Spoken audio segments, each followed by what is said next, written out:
Ang talinghagang pagdapog ng paru-paro bilang kaluluwa ay maring magdala ng iba't ibang mensahe o pagpapahiwatig depende sa kung paano ito ininterpret ng bawat isa. Narito ang ilang posibleng mensahe o kahulugan. Una, kasagutan o kaligtasan. Ito ay maaaring simbolismo ng pagdating ng pag-asa o kasagutan sa mga suliranin o katanungan ng ating buhay. Ang pagdapo ng paru-paro bilang kaluluwa ay maaaring nagpapakita ng pangako ng kaligtasan o solusyon sa mga problema. Pangalawa, pagmamahal at paggabay.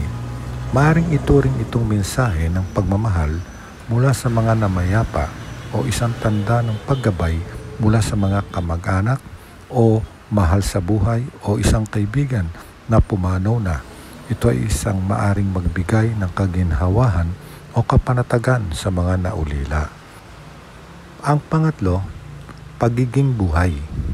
Sa ibang kultura, ang paru-paro ay tinuturing na simbolo ng pagkabuhay o reinkarnasyon. Ang pagdapo nito bilang kaluluwa ay maaaring nagpapakita ng paniniwala sa pagkabuhay pagkatapos ng kamatayan.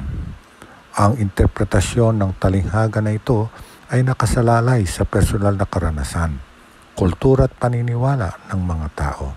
Ito ay maaaring magdala ng kahulugan ng pag-asa, pagmamahal, o patnubay depende sa konteksto ng pagkakabasa o pagkakaranas. Maraming salamat pong muli for watching. Share mo po naman itong video ko and huwag pong kalimutang mag-subscribe and don't forget to follow ang ating official na Facebook page account na Manuel Pereira. Yun lamang po at hanggang sa susunod na video pong muli.